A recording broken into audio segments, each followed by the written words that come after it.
Cancer. Notice the impulse first, before we go anywhere. Right now, some part of you wants to move, to reach out, to check, to close the distance, to do something to make the thing you want happen faster. Feel that impulse rise, and then, just for the length of this reading, set it gently down. Because everything I'm about to walk you through rests on one quiet instruction that your whole body is resisting. Stay where you are. Don't move. Not out of stubbornness, not out of some cold little game, but because a shift has already begun that only completes if you hold still long enough to let it. The moving has been done. It's someone else's turn now. Let me take you back though, because you can't understand where this is going without seeing clearly where it's been.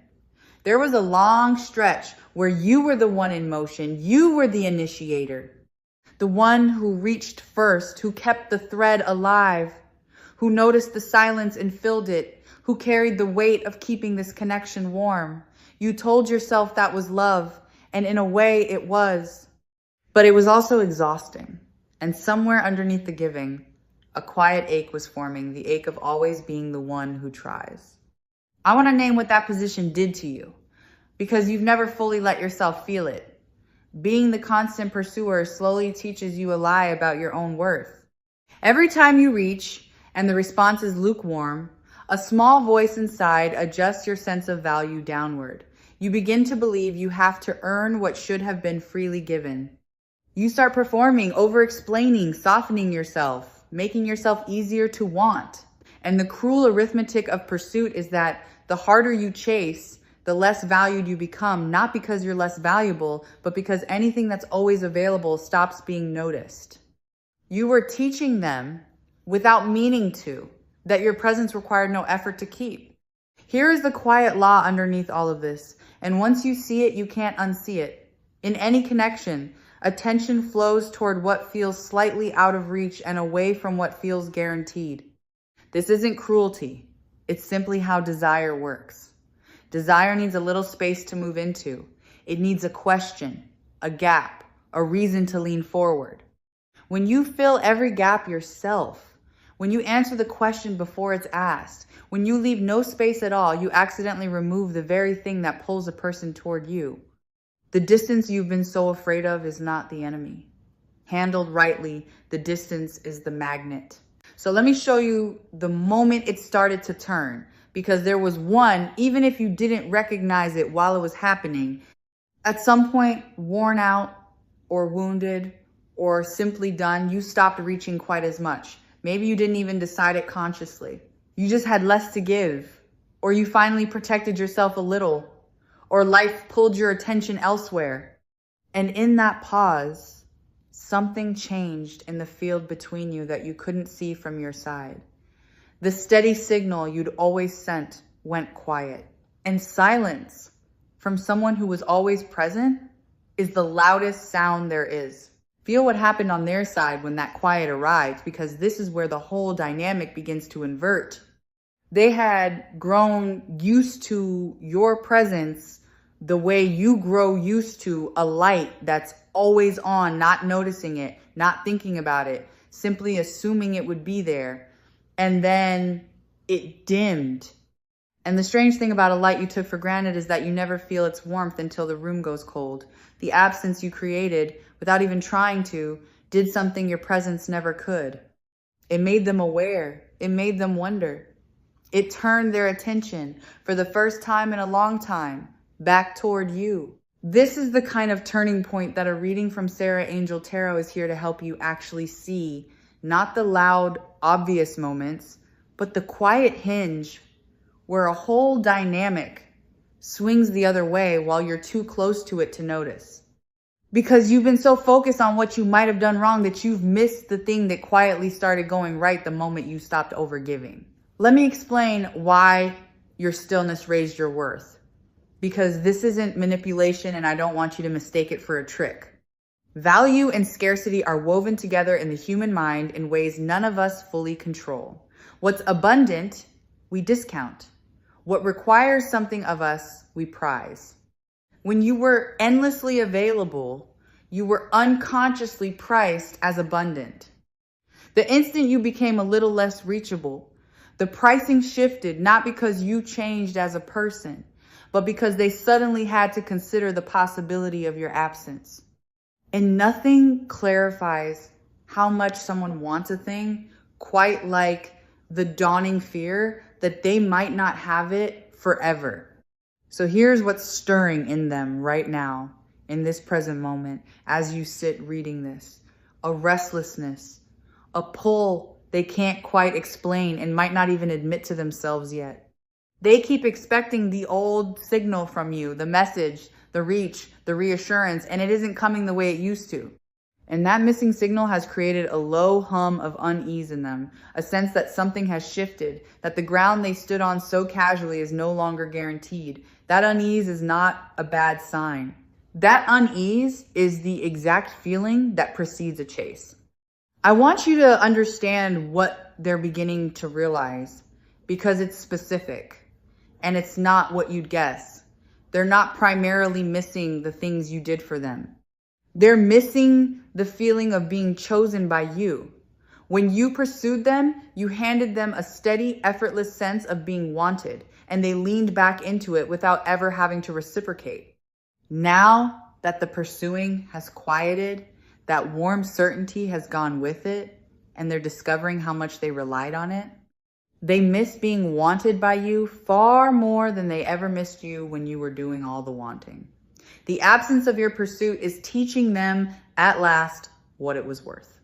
Notice the reversal of the questions, because this is how you'll know the polarity has truly flipped. There was a time when you were the one wondering, where do I stand? Do they think of me? Am I too much? Should I reach out again? All those anxious questions that live in the mind of the pursuer. Those questions are migrating now. They're crossing the space between you and taking up residence in the other person. They're the ones starting to wonder where they stand. They're the one replaying interactions, searching for signs, uncertain of their footing. The anxious wondering didn't disappear. It changed addresses. And this is where that particular energy of commitment enters the picture, the sense of something wanting to be made secure. Because when a person feels the ground they took for granted beginning to move, their instinct is not to drift further, it's to secure their footing. The casual becomes urgent. The someday becomes now. The one who assumed they had all the time in the world suddenly feels the clock they never noticed before, and that awareness turns loose interest into genuine pursuit. What you're sensing isn't just that they'll reach out. It's that they're moving toward wanting to make this real, to define it, to hold on to it in a way they never bothered to when they thought it would simply always be there. The deeper current beneath a reading like this, the thing Sarah Angel Tarot exists to remind you of, is that your worth was never actually in question. Only the timing was, only their readiness was. And both of those are finally catching up to a truth about you that was always steady and true. You didn't become more valuable when you stopped chasing. You simply stopped hiding your value behind your effort and let it stand on its own where it could finally be seen. Now let me speak to the hardest part, because I can feel it pressing at you even as I describe all of this. The temptation to move. Every fiber of you, trained by all that time spent pursuing, is screaming that you should do something, send the message, break the silence, check whether it's working, take back control by acting. And I need you to hear this clearly. Reaching now would undo everything. It would answer the question they've just started asking themselves. It would refill the space that's finally pulling them forward. It would reset the entire dynamic back to the old arrangement where you carry the weight and they lean back. The pull only works while the space stays open. The moment you close it, the magnet switches off. Because desire, once it's been activated, needs room to complete its arc. Think of someone reaching for something just out of grasp. The reaching is the wanting made visible. But if the thing leaps into their hand before they finish stretching for it, the wanting collapses, unfinished, unsatisfying. They never get to feel the full pull of their own desire. When you hold still and let them come the whole distance, you let them experience the complete arc of wanting you, and that complete arc is what transforms casual interest into something that lasts. Interrupt it, and you rob them of the very experience that would have bound them to you. But I want to correct something, because don't move can be badly misunderstood. And I don't want you to turn stillness into suffering. Holding your position is not passivity. It is not sitting frozen by the phone, refreshing, waiting, white-knuckled, performing a stillness you don't feel. That kind of waiting is just pursuit in disguise, your whole being still pointed at them, still reaching, only with your hands tied. Real stillness is different. Real stillness has your attention turned back toward your own life. It's not the absence of movement. It's movement in a different direction toward yourself. Let me tell you what don't move actually means then, so you can do it from the right place. It means you stop organizing your inner world around another person's next action. It means your peace stops being hostage to whether they reach out. It means you become genuinely absorbed in your own days again, so that their eventual return is a welcome addition to a full life rather than the rescue of an empty one. Stillness, done right, is not a strategy you perform for them. It's a homecoming you make to yourself. And the beautiful paradox is that the version of you who has truly come home is exponentially more magnetic than the version straining toward the door. This is why the source of your stillness matters more than the stillness itself. If you hold your position as a tactic, waiting them out, playing it cool, while secretly churning, they'll feel the strain underneath it, because desperation has a frequency that leaks through any performance. But if you hold your position because you have genuinely returned to your own center, because you actually are at peace, because, your worth doesn't depend on their motion. That authentic settledness broadcasts something no strategy can fake. People can't always name what draws them, but they can always feel the difference between someone performing calm and someone who simply is calm. Become the second one, and you won't have to do anything at all. So fill the waiting with your own life. And let me be specific about why this works on more than one level. When you pour yourself into your own world, your work, your friendships, the things that light you up, independent of any connection, two things happen at once.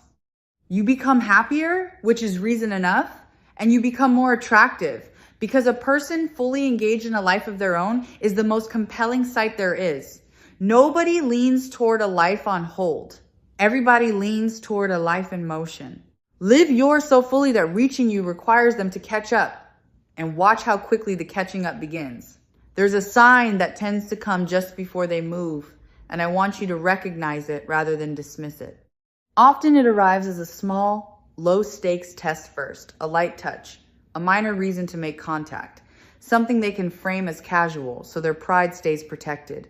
They're checking whether the door is still open before they commit to walking through it. Don't mistake the smallness of that first gesture for the smallness of their feeling. The tentative first move is exactly what a person does when the feeling is large and the fear of rejection is larger. Meet it warmly, but don't fling the door wide and come rushing out.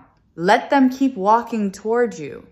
Let me tell you how the chase itself tends to unfold, because you'll want to recognize it when it starts rather than second guessing it. It rarely arrives all at once as a grand declaration. It builds. First the testing touch, then a slightly bolder reach, then the gradual increase of effort as they feel you receiving them without immediately taking over the pursuit yourself. Each step they take that you don't rush to match teaches them that they have to keep moving to keep you. And that lesson that you are worth continued effort is the single most valuable thing this whole reversal can install in a connection. You're not just waiting for them to come.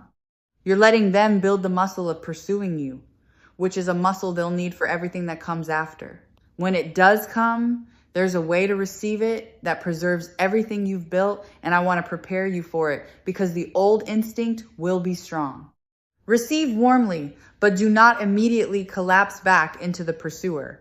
The moment they start reaching, everything in you will want to reward it by flooding them with all the wanting you've been holding back to reach as hard as they're reaching, to match them, to finally let it all out. Resist that just a little longer. Let them lead the pursuit for a while. Your warmth in receiving is enough. You don't have to seize the initiative back the instant it's offered to you. Let them enjoy the unfamiliar, invigorating work of winning you. I want to say something about pacing because the timing of your responses carries more meaning than the words themselves. When you were the pursuer, you answered instantly, always, because their message was the highlight of your day and you couldn't bear to make them wait. That instant availability told the story about who was reaching for whom. Now, without playing any cold or calculated game, simply let your responses come from the natural rhythm of a full life rather than from a phone clutched in anticipation. When your reply arrives because you finished what you were doing and then turned your attention to them, rather than dropping everything the instant they appeared, it quietly communicates that you have a life. They're being welcomed into, not a vigil they finally ended. Here's what you must not do when they arrive, and it's the most tempting thing of all, so brace for it. Do not, in your relief and joy, hand back all your power in a single grateful rush. Do not apologize for the distance. Do not explain yourself, over-reassure them, or immediately return to carrying the whole connection just because they finally showed up. Their arrival is not a cue to resume your old role. It's the beginning of a new arrangement, one where effort flows in both directions. If you sprint back into being the giver the moment they appear, you'll teach them that the reach was a temporary detour and the old dynamic is available again. Hold the new shape. Let it become the normal. Because the real work isn't getting them to chase, it's maintaining the healthy polarity after they do.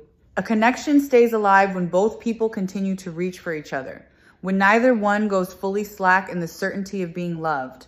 You've just relearned your own value and your own magnetism. Don't surrender it the moment you're wanted again.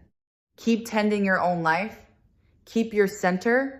Keep being someone worth pursuing, and let them keep being someone who pursues. The goal was never to swap places so they become the desperate one. The goal is balance, where the wanting runs both ways, and neither of you takes the other for granted again.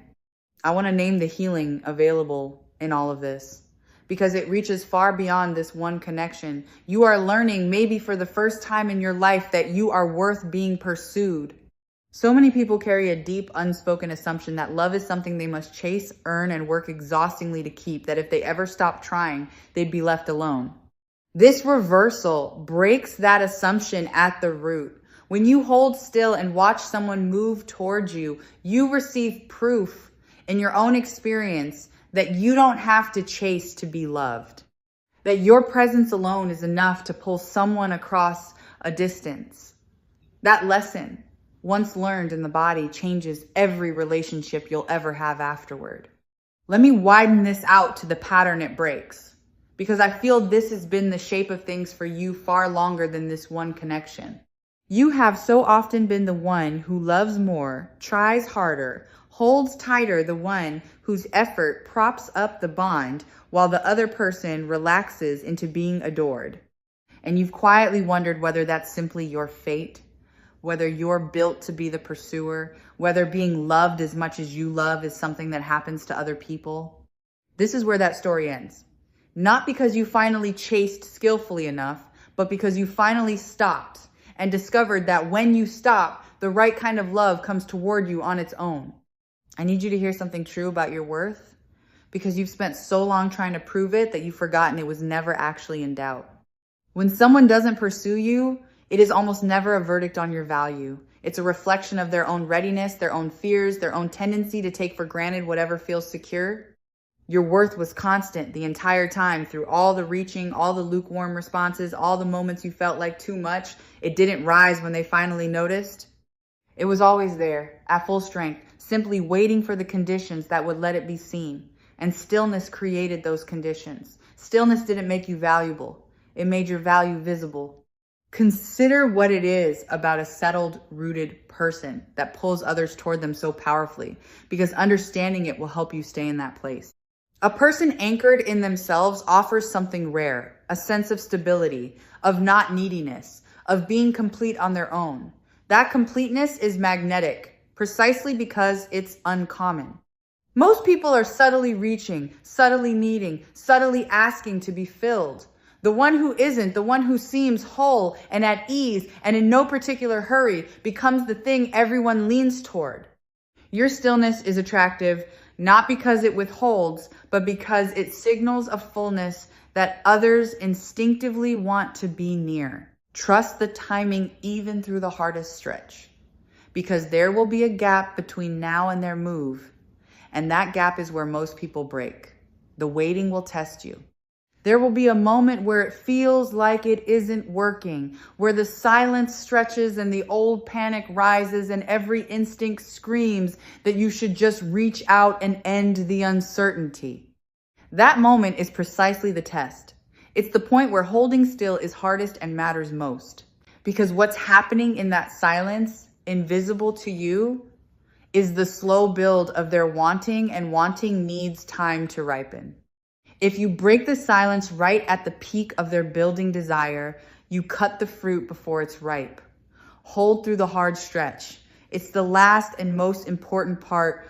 There's a quiet dignity in not chasing that I want you to feel and claim, because it's a strength you've been undervaluing. To want someone and not pursue them, to hold your desire with grace rather than flinging it at their feet, requires a self-respect that most people never develop. It says, I want you, and I will not abandon myself to have you. It says, my longing does not override my worth.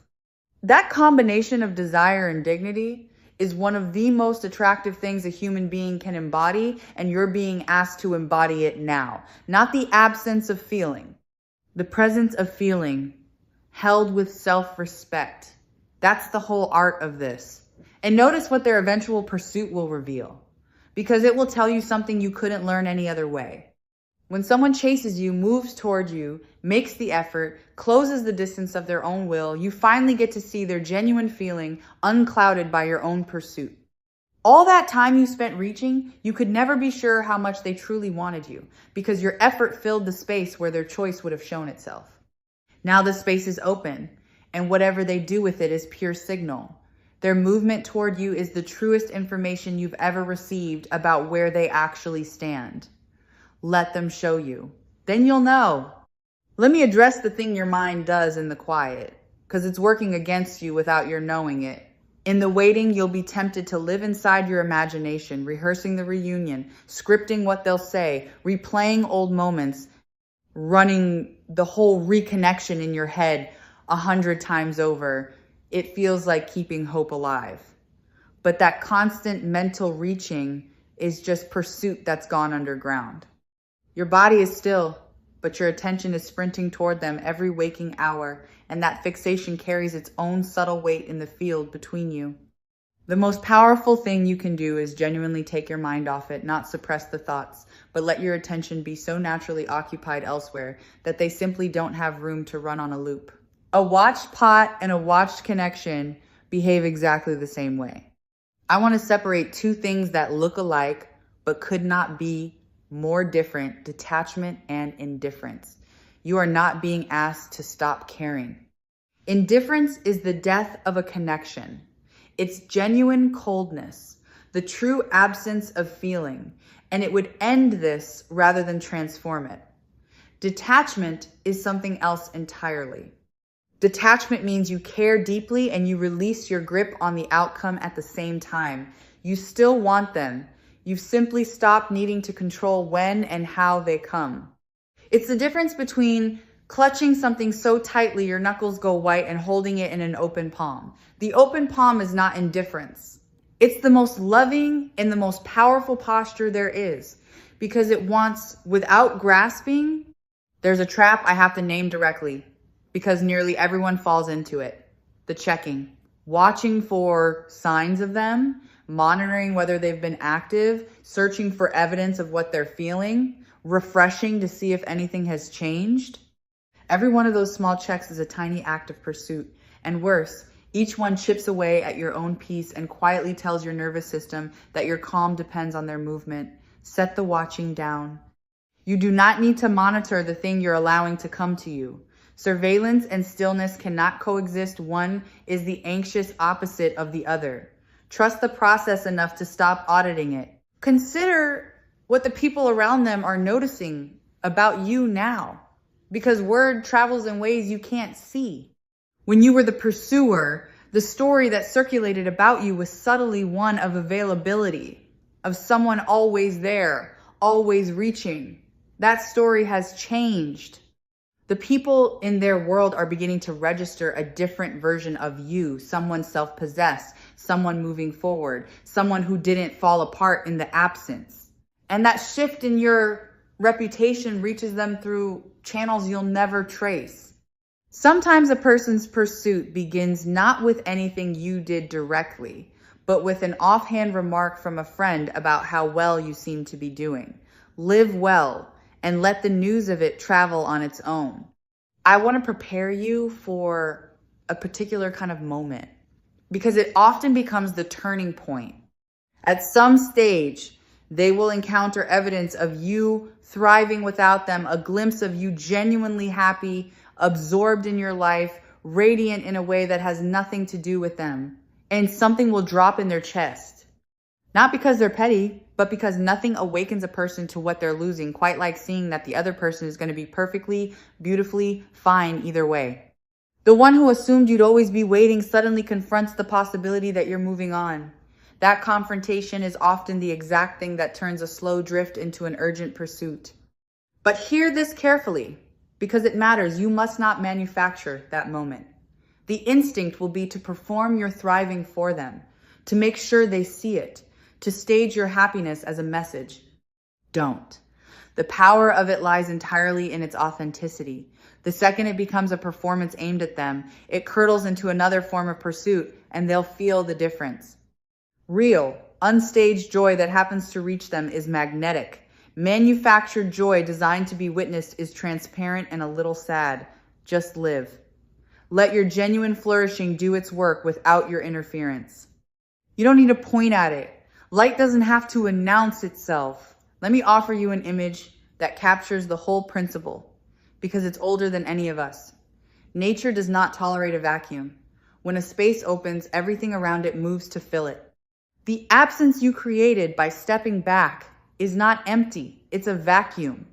And it exerts a real pull on the person who used to occupy that space with you. This is why you don't have to do anything active.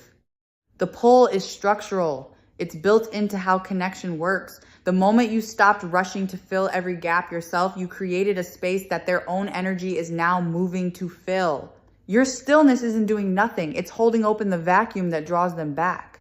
There's a deeper danger I want to steer you clear of, and it's the only real one in this whole situation: self-abandonment.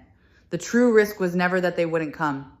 The true risk is that in the wanting, you lose yourself, that you contort, diminish, and abandon your own needs so completely in pursuit of someone else that you disappear. That's the thing to guard against, more than any silence from them. As long as you stay rooted in yourself, you cannot truly lose in this, because you'll have kept the one thing that actually matters. Come home to yourself and stay there, and whatever happens with them, you'll have won the more important victory. Let me give you a quiet reassurance about the connection itself, because part of you fears that holding still means letting it slip away. Understand this. If this connection is genuinely meant for you, your stillness will not lose it. It will reveal it. What comes toward you when you stop chasing is the true measure of what was always there. And if in the space you've opened, they don't move at all, then the stillness has spared you from endlessly chasing something that was never going to turn and face you. Either way, you win clarity. Stillness doesn't gamble with something real. It protects you from pouring more of yourself into something that isn't. Feel the shift in season that this represents, because it's larger than one connection. You have been, for so long, in a season of pouring out, giving, initiating, sustaining, carrying. That season is ending. What's beginning is a season of being poured into, of receiving, of letting yourself be the one who is tended rather than always the one who tends. This is not a reward you have to earn by suffering first. It's simply your turn. The cycle has come round. Let yourself receive without guilt, without the compulsion to immediately repay it by resuming the giving. Receiving graciously is its own skill, and this is where you learn it. Think about where all that reclaimed energy goes now, because this is one of the quiet gifts. For a long time, an enormous amount of your life force was routed toward pursuing the mental space, the emotional labor, the constant low-grade effort of keeping a connection alive largely by yourself. That energy is coming back to you now. Feel how much you have available when you stop spending it all on the chase. Pour it into yourself, your growth, your dreams, the parts of your life that have been waiting patiently in the background while you were busy reaching. The stillness doesn't just change the dynamic with them. It hands you back a fortune of energy you'd forgotten you were spending. Notice the identity that's forming in you through all of this. Because you're not just changing a behavior, you're becoming someone new. You are shifting from the one who pursues to the one who is sovereign, who stands in their own worth, who lets love come to them because they know they don't have to beg for it. That's not a tactic you're using. It's a self you're growing into. And once you've truly become this person, you never have to strategize about being still again, because stillness will simply be your nature. The pursuer was a role you played out of an old fear. The sovereign is who you actually are, finally allowed to stand up. I want you to trust a specific signal, because your body will know before anything visible happens. There's often a shift in the air just before someone moves towards you, a strange, sudden ease around a subject that has been tense, a lightening, a day where thinking of them doesn't ache the way it did. People misread that calm as having finally let go. Sometimes it is. But often it's your own intuition sensing the approach before any message arrives, quietly relaxing because on some level you already know it's coming. If that unexplained peace settles over you, don't rush to interpret it as the end of hope. It might be the quiet announcement of its arrival. Release your grip on how it has to happen, because the mind loves to script the reunion in a particular shape and then miss the real one because it looked different. You don't get to control the form their return takes, and you don't need to. Your only task is to stay open and rooted so that whatever shape it arrives in, you're able to receive it. The reconnection might come through an avenue you didn't expect, in a manner you didn't plan for, wearing a face you didn't anticipate. Loosen your grip on the script. Keep your heart open and your feet planted, and let the how take care of itself. And when they do come, offer them a particular grace, because it costs you nothing and it strengthens everything. Let them save face. A person returning after taking someone for granted carries a quiet shame about it. You do not need to make them grovel, to extract an admission, to make them pay in full for every moment they lean back. You can simply, warmly let them in without a reckoning at the threshold. That generosity is not weakness, and it's not you letting yourself be walked over. You've already reset the dynamic simply by holding still. Letting them return with their dignity intact makes you someone safe to come home to. And it's the mark of a person operating from strength rather than wounded pride. Let me show you what lasting looks like once this polarity is healthy. Because getting them to chase is only the doorway, not the house. What you're building toward is not a connection where they pursue and you finally get to lean back and be adored, simply flipping the old imbalance. It's a connection where the reaching flows both ways, where two whole people keep choosing each other, where neither one goes slack in the certainty of being loved. You felt what it's like to be the only one reaching. You know now that you never want to return there. So build the other thing, the mutual thing, the balance thing, where effort and desire move in both directions and the taking for granted never gets a foothold again. Here is something small and grounding to carry into the waiting, because reassurance holds better with the practice attached. When the urge to reach rises, and it will rise, pause and place your hand somewhere on yourself, your chest, your arm, wherever feels steadying, and remind yourself quietly that you are the destination, not the traveler. Let that phrase settle into you. You are the one being moved toward. You are the still point others orient around. Return to that whenever the old pursuing instinct flares. And each time you do, you'll find the urge to chase loosens its hold a little more until standing still stops feeling like restraint and starts feeling simply like home. Resist one more temptation while you wait, because it wears the mask of caution, but it's really just pursuit in another costume, the urge to test them. To set a small trap, drop a bit of bait, engineer a situation to see whether they'll respond, to force a sign out of them before you're ready to trust. Testing is just another way of reaching, and it carries the same anxious frequency as chasing. It also tends to backfire because manufactured tests produce manufactured results that tell you nothing real. You don't need to test the thing you're allowing to unfold naturally. Let their genuine, unprompted movement be your only evidence. The truest test is the one you never have to set because they walk toward you without being maneuvered into it. Let me speak to the nights because that's where stillness is hardest to hold. In the daylight, your life fills the space and the waiting is bearable. But when the day goes quiet and you're alone with your thoughts, the old ache rises, the phone feels heavy in your hand, and the urge to reach becomes almost unbearable. Know that this is coming so it doesn't catch you off guard. The nighttime pull toward contact is not a sign that you should give in. It's simply the hour when your defenses are lowest and your longing is loudest. Let the urge crest and pass without acting on it. Nothing that needs to be sent in the vulnerable hush of a lonely night ever truly needs to be sent. Let the morning and your steadier self decide. I want to reframe the patience this all requires because you've been experiencing it as deprivation and it's actually the opposite. Holding still and letting someone come to you is one of the purest forms of self-love there is. It's you refusing to abandon your own worth for the sake of a faster result. It's you saying, with your actions, that you will not beg for what should be freely offered, that you honor yourself too much to chase.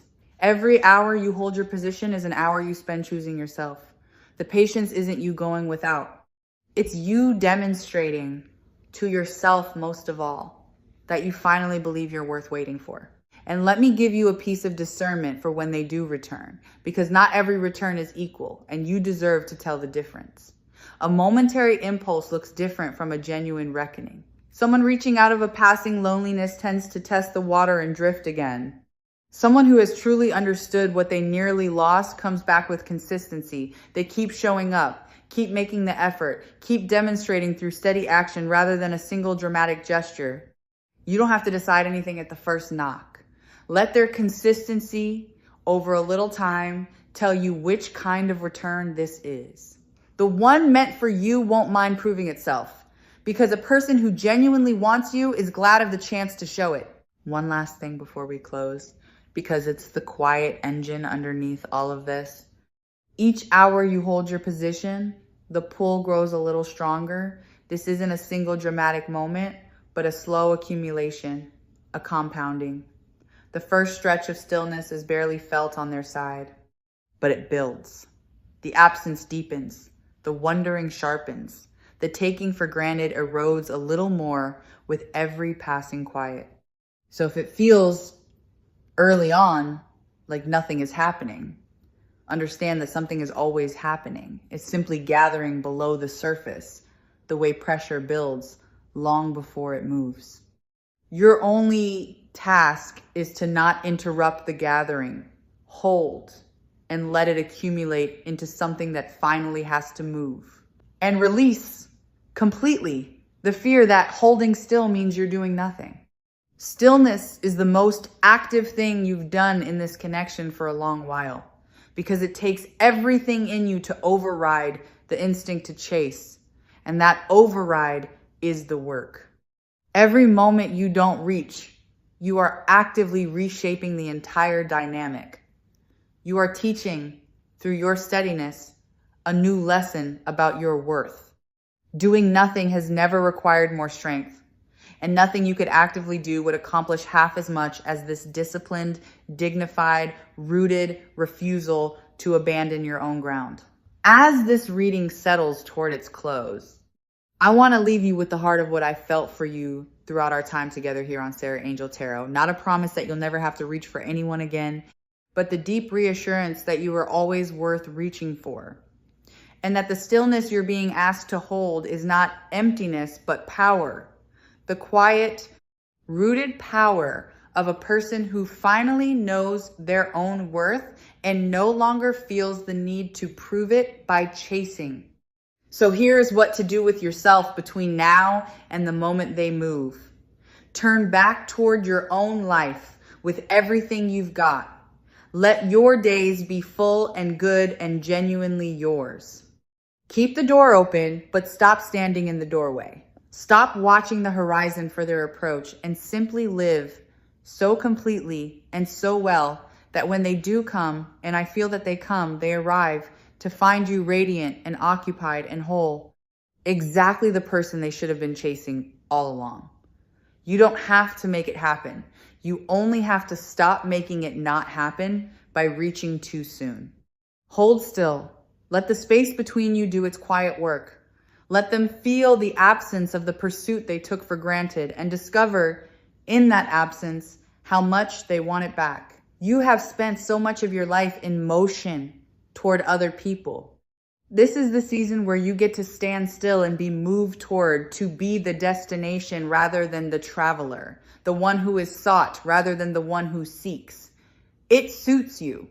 It was always meant to be your position. Take it and don't move. They're already on their way.